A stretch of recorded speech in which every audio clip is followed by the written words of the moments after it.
Hello, my name is Jessica Rowe. I'm an author and I'm a speaker. And today I am going to talk to you about when strangers become sisters. There was a time in my life back in 2015, 2016. I was going through a low point. I was going through depression, anxiety. I had went back to school to obtain my bachelor's degree, and I was on top of the world. But after I obtained that bachelor's degree, couldn't find a job, nobody was calling me for interviews. That's when the anxiety and depression came through. Now, don't get me wrong, I have support from family, friends, and everything like that, but I needed some outside support. I needed more support than I was getting.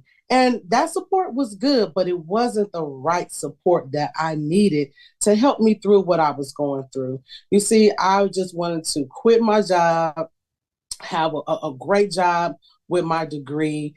And I just wanted to be on top of the world with that. I thought when I got that degree, everything would be better for myself and my family and, everything like that. But it wasn't. So that's when that depression and anxiety, it hit, it had me spiraling. I was sick. I was back and forth into the ER. It was just so many things going on in my life. And it wasn't good. It wasn't good for my health. It wasn't good for my family, especially my babies. I had two small children at the time. They're adults now, but they were small children at the time, and they were noticing something wasn't right with their mama, right? So I had to fix that. I had to kind of jump up out of that anxiety and depression and stop feeling sorry for myself because I didn't go the path that I thought I was going to go. So there was one day I'm scrolling on Facebook and I see this Facebook group called Heal a Woman to Heal a Nation.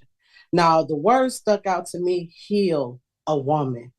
I needed to be healed because I was suffering. I was going down a low path and I needed to be healed. So I hurried up, pushed that button, and I joined that group. And let me tell you, those strangers in that group, they became my sisters. Now, first off, when I got into the group, I wasn't just all in there talking and things like that. I'm just, I'm looking through, I'm scoping, I'm making sure that everybody, it seems real cool.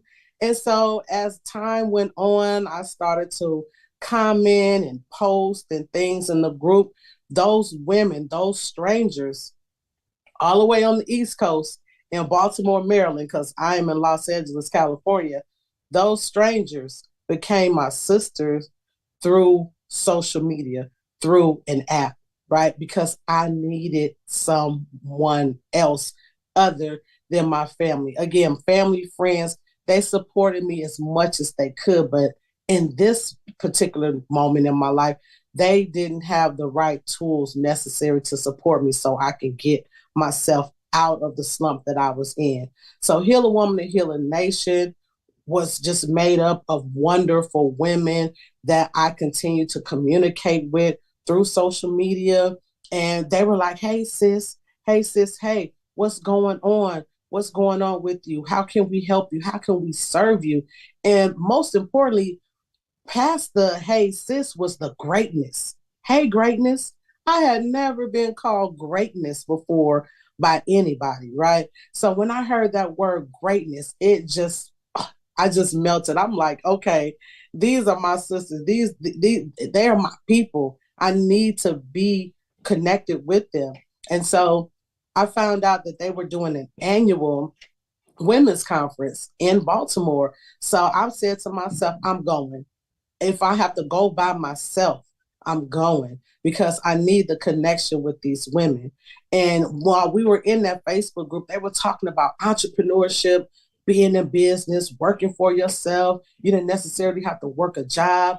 And I'm like, what? Wait a minute. What do you mean entrepreneurship? I thought that businesses and entrepreneurship at that time were for rich people, right? Not for people like me. And so as I started listening and listening to them more about how I can turn my dreams into reality, that was all I needed. So I booked the flight. I went to Baltimore. And when I stepped in that room, let me tell you, I felt like I was at home. I felt like I was amongst sisters, these strangers who I did not know at all. I knew no one in Baltimore, but those people through social media, but they were like my safe haven, right?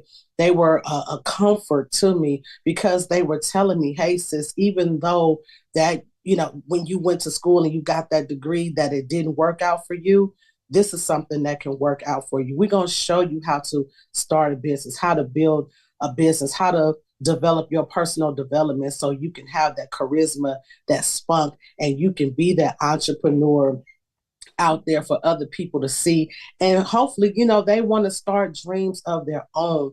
So I tell you, when strangers become your sister, that is just like the ultimate sisterhood. Again, I haven't forgot about my family and friends, who support me in the long run. But sometimes you need that outside love. You need that outside care from people, right?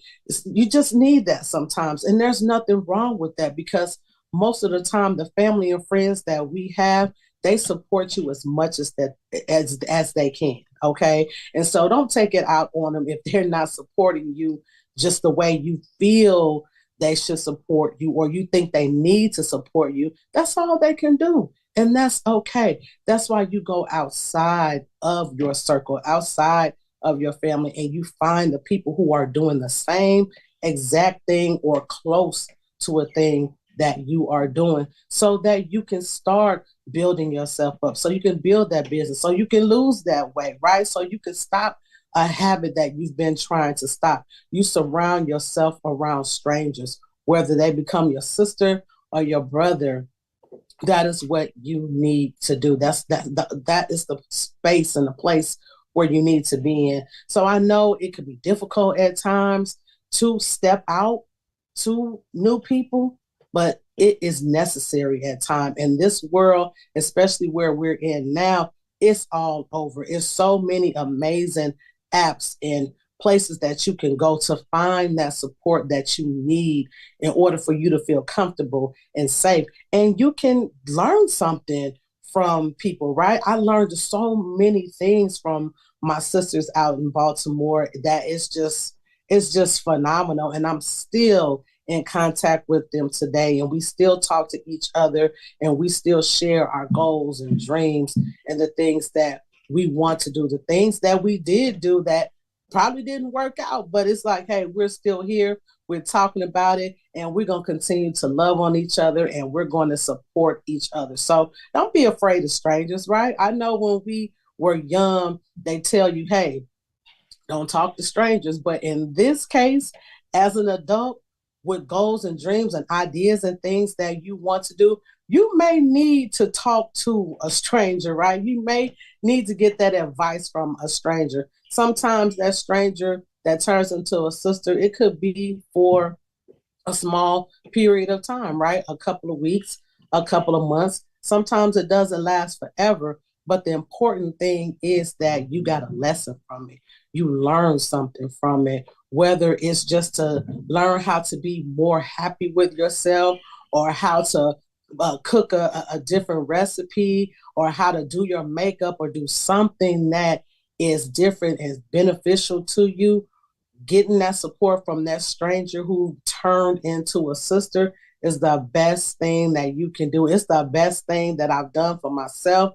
And I am just elated that I took that step to do that. So in closing, let me tell you all something. Don't ever be afraid to step out. Ever be afraid to reach for, like they say, the stars. Get out there, get to know people, learn people, and let them get to know and learn you and wit as well. So you all can come together, be strangers for a minute, but at the end of it all, you turn into sisters.